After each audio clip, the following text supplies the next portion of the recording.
इसमें कोई शर्म की बात नहीं है कि ऑलमोस्ट हम सबको ही एक कंफर्टेबल लाइफ चाहिए, जिसमें हमारे पास एक अच्छी गाड़ी हो, एक बड़ा घर हो, ब्रांडेड कपड़े हों, हमारी मेहनत की वजह से लोग हमारी रिस्पेक्ट करें, हमारी फैमिली में एक दूसरे के लिए बहुत प्यार हो और हमारे पास इतना पैसा हो कि हम अपनी फैमिली और अपनी कम्युनिटी की मदद कर सकें। और हम इन गोल्स पर काम करना भी शुरू कर देते हैं। पर प्रॉब्लम तब आती है जब हम अपनी जर्नी को दूसरों की लाइफ से कंपेयर करने लगते हैं। सोशल मीडिया पर कुछ टाइम बिताने पर ही आप ये नोटिस कर लेते हो कि किस तरह से हर इंसान आपसे इतना बेटर है। आपकी उम्र के लोग आपसे 10 गुना ज़्यादा सक्सेसफुल हैं, उनके आपसे ज़्यादा फ्रेंड्स हैं, वो आपसे ज़्यादा बुक्स रीड करते हैं और उनका पूरा लाइफस्टाइल ही आपको अपनी एबिलिटी पर डाउट करने को मजबूर कर देता है। आपको अपने अंदर से एक प्रेशर फील होने लगता है कि आपको भी और बुक्स पढ़नी चाहिए, तो आप बुक्स खरीदने लगते हो।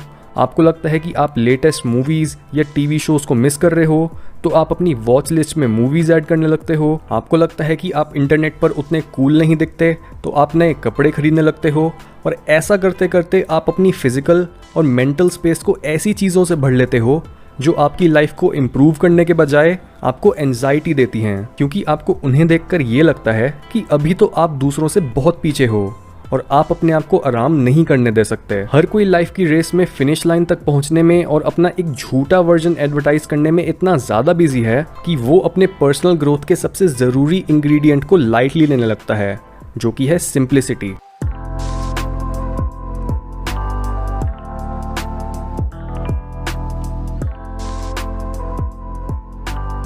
दुनिया के सबसे सक्सेसफुल और महान लोग इस बात को काफ़ी अच्छे से जानते हैं। एप्पल के फाउंडर स्टीव जॉब्स हमेशा एक प्लेन ब्लैक स्वेटशर्ट और जीन्स पहनते थे। मॉडर्न फिजिक्स के सबसे ज़रूरी फिगर्स में से एक यानी एल्बर्ट आइंस्टाइन अपने पास काफ़ी कम कपड़े रखते थे और उन्होंने अपना ज़्यादातर पैसा ज़रूरतमंद लोगों में बांट दिया था। स्टोइसिज्म में भी मिनिमलिज्म एक कोर प्रिंसिपल है और इंडिया में महात्मा गांधी जी के पास भी अपनी मौत के समय सिर्फ एक घड़ी, सैंडल, चश्मा और खाने के 1-2 बर्तन के अलावा कुछ नहीं था। यानी हमारे में से सबसे ज़्यादा वाइज लोग वो होते हैं जो एक काफ़ी सिंपल लाइफ जीते हैं और अपनी बिलोंगिंग्स को कम से कम रखते हैं। American philosopher Henry David Thoreau का बोलना था कि जैसे जैसे आप अपनी लाइफ को सिंप्लीफाई करते हो, वैसे वैसे आपके लिए यूनिवर्स के लॉज भी सिंपल होने लग जाते हैं। सॉलिट्यूड सॉलिट्यूड नहीं रहता, पावर्टी पावर्टी नहीं रहती और वीकनेस वीकनेस नहीं रहती। ज़्यादातर लोग कभी भी ये बात समझ ही नहीं पाते कि उनको एक कॉम्प्लेक्स लाइफ जीने के लिए ब्रेन वॉश करा जाता है। हर नए प्रोडक्ट की एडवर्टाइजमेंट का एक ही मेन गोल होता है और वो है आपसे आपके पैसे निकलवाना। इस गोल को अचीव करने के लिए सुपरमार्केट्स में अलग अलग तरह की स्मेल्स आपको ज़्यादा से ज़्यादा फूड आइटम्स खरीदने के लिए लुभाती हैं। बड़े बड़े लाल बैनर्स पर सेल लिखा जाता है ताकि आपके दिमाग में खरीदने की अर्जेंसी क्रिएट हो।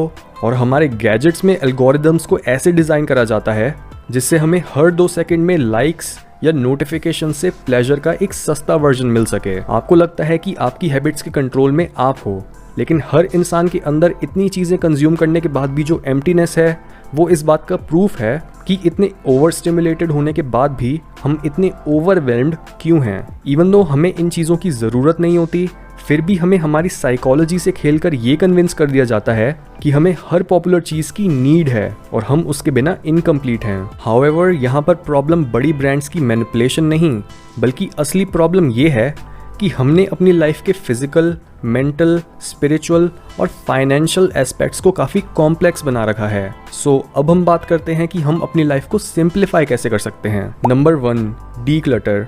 ये पॉइंट तो ऑब्वियस होना चाहिए कि अगर आपने अपनी फिजिकल और मेंटल स्पेस को भर रखा है, तो सबसे पहले आपको उन चीज़ों से छुटकारा पाना चाहिए जो आपके लिए बेनिफिशियल और यूज़फुल नहीं हैं। जैसे अपने रूम में जाकर देखो कि कौन कौन से कपड़े, बुक्स, बाकी स्टेशनरी आइटम्स या फिर कोई और पुराना सामान ऐसा है जिसे आप यूज़ नहीं करते या फिर वो आपके घर या दिमाग की बहुत ज़्यादा जगह घेरता है। अपनी किचन में जाकर देखो कि आपने वहाँ पर क्या यूजलेस सामान इकट्ठा कर रखा है, जैसे जंक फूड्स और प्रोसेस्ड फूड्स जो आपकी फिजिकल और मेंटल एबिलिटीज़ को नुकसान पहुँचाते हैं। जिस किसी भी चीज़ के लिए आपको बार बार सोचना पड़ता है कि आपको उसे रखना है या नहीं, चांसेस हैं कि वो चीज़ उतनी यूज़फुल नहीं है। हर छोटी से छोटी चीज़ को संभालने में आपका मेंटल एफर्ट लगता है, तो जो चीज़ें यूजलेस हैं उन पर इतना टाइम और एनर्जी मत वेस्ट किया करो। नंबर 2, इंट्रोस्पेक्ट और मेडिटेट। क्योंकि डीक्लटरिंग सिर्फ फिजिकल चीज़ों की ही नहीं होती, बल्कि ज़्यादा प्रोडक्टिव बनने और खुश रहने के लिए हमें अपने थॉट्स को भी सिंपल रखना चाहिए। इसी वजह से आप या तो मेडिटेट कर सकते हो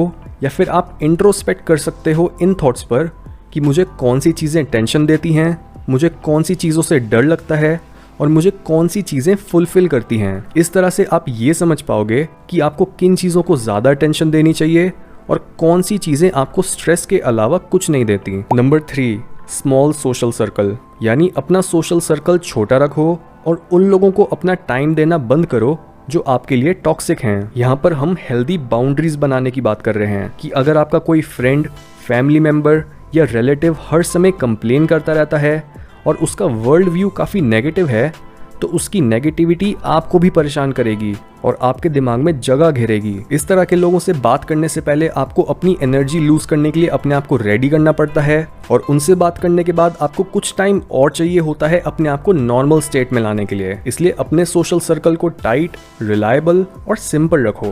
नंबर 4, कंज्यूम बट केयरफुली। यहाँ पर हम social media, books, news, movies या टीवी जैसे सोर्सेज की बात कर रहे हैं, क्योंकि जिस तरह की इन्फॉर्मेशन को हम कंज्यूम करते हैं हमारा दिमाग उन्हीं चीज़ों को एक रेफरेंस पॉइंट की तरह यूज़ करने लगता है दुनिया को समझने के लिए। और अगर आप कॉन्स्टेंटली अपने दिमाग में नेगेटिविटी से भरी न्यूज़, जीरो वैल्यू प्रोवाइड करने वाले टीवी शोज या मूवी से भर रहे हो, तो ये ऑब्वियस है कि इतनी सारी यूजलेस इन्फॉर्मेशन आपकी थिंकिंग को क्लॉग कर देगी। इसलिए ऐसी बुक्स पढ़ो या फिर मूवीज़ देखो जो आपकी लाइफ में मीनिंग ऐड करें और जितना हो सके उतना मेन स्ट्रीम न्यूज़ से दूर रहो। नंबर 5, टाइम मैनेजमेंट, क्योंकि टाइम आपका सबसे वैल्यूएबल एसेट है। इसलिए आपको काफ़ी पिकी होना पड़ेगा इस बात को लेकर कि आप अपना टाइम किन चीज़ों पर स्पेंड करते हो। और इसका मतलब ये नहीं है कि आपने बस हमेशा बिजी रहते हुए अपना टाइम निकालना है, बल्कि कुछ टाइम अपने लिए भी निकालो जिसमें आप अकेले एक वॉक पर जा सकते हो, सनसेट को देख सकते हो या फिर अपनी हॉबीज को एंजॉय करते हुए रिलैक्स कर सकते हो। यानी ऐसी चीज़ों को करना बंद करो जो आपका टाइम वेस्ट करती हैं।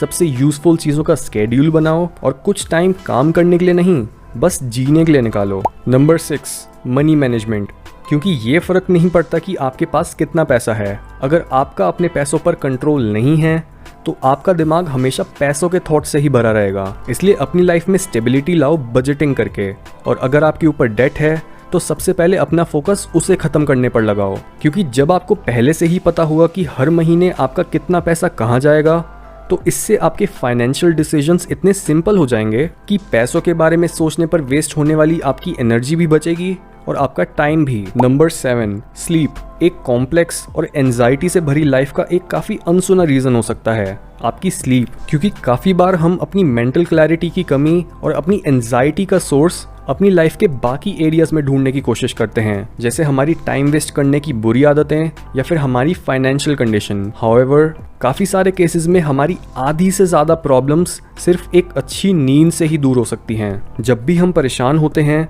तब हमारे दिमाग में ना जाने उससे बाहर निकलने के लिए क्या क्या उल्टे सीधे रास्ते आते हैं, लेकिन शायद हमें एक बेहतर पार्टनर, दूसरी कंट्री में वेकेशन या फिर एक आसान जॉब नहीं चाहिए। जो चीज़ हमें चाहिए वो है एक सिंपल सी 8 घंटे की नींद।